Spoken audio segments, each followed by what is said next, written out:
After our time at Mitchell Falls, today we'll head back to Drysdale Station.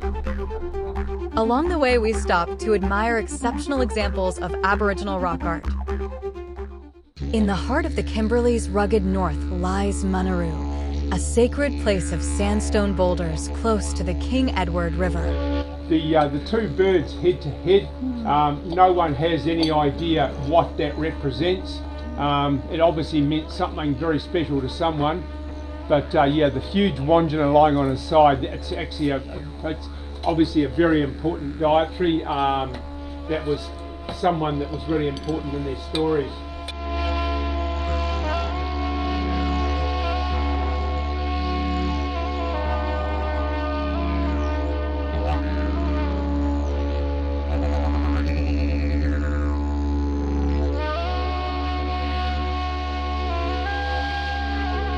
As I say, it's layer upon layer again. The more you look, the more you see. This is not just a landscape, it's a living canvas, etched and painted with stories that span tens of thousands of years. Here, two distinct styles of Aboriginal rock art converge, the ethereal Wandjina and the enigmatic Gwion Gwion, formerly known as Bradshaw figures. The Wandjina are ancestral beings of the Wanambal people, revered as creators and custodians of the land, water, and law. Their images are striking: large, round faces with wide eyes, no mouths, and elaborate headdresses that ripple like storm clouds.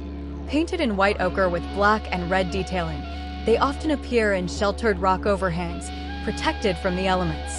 Wandjina are associated with rain, fertility, and the seasonal cycles. Their mouthless faces suggest their power is so immense, they need not speak. At Munurru, the Wandjina complex lies just 700 meters past the King Edward River crossing. In contrast to the Wandjina's bold presence, the Gwion Gwion figures are delicate, dynamic, and deeply mysterious. Believed to be over 10,000 years old, these finely drawn human-like forms appear in active poses, dancing, hunting, adorned with tassels, headdresses, and body ornamentation. Painted with red ochre and sometimes faded to a ghostly silhouette, Gwion Gwion art is characterized by its intricate detail and graceful movement. While their exact origins remain debated, they are thought to represent ancestral spirits or ceremonial participants. Some theories suggest they may depict long-lost cultural practices or even visitors from distant lands.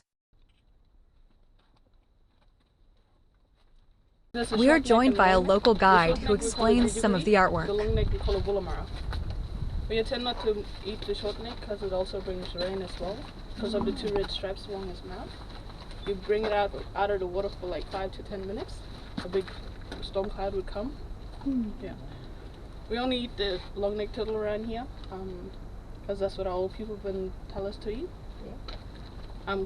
Just in the mouth jaw part of the long neck turtle, there is also a Wandjina figure. So you'll see the head and the full body. But it's really fragile when you're peeling the skin and the flesh off it. Yeah.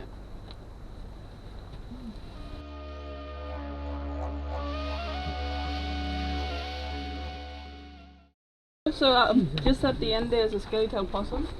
Just in the middle is the echidna when he started to get his spikes and when he fully got it. Oh.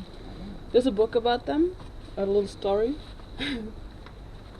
Back then the scaly-tailed possum used to walk on the land and the echidna used to climb trees. The scaly-tailed possum started collecting nuts and berries down at the river. He started storing it in a pandanus tree.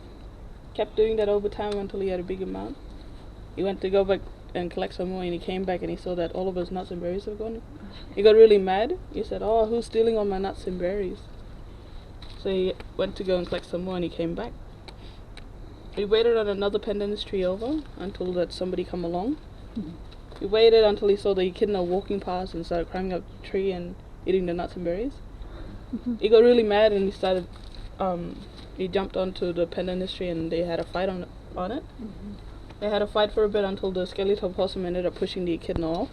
But before he could fall, the echidna pulled all the fur off the scaly-tailed possum's tail. And he went backwards onto some pandanus and speargrass.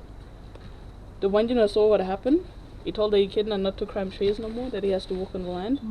And he told the scaly-tailed possum not to walk on the land, that he has to be on the trees.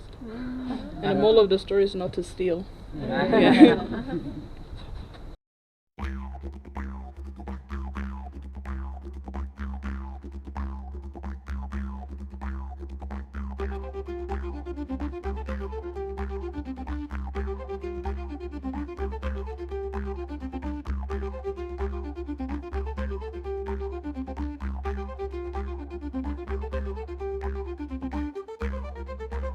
Our time among the ancient artwork over, we resume our journey to Drysdale River Station, stopping for a dip in the King Edward River along the way.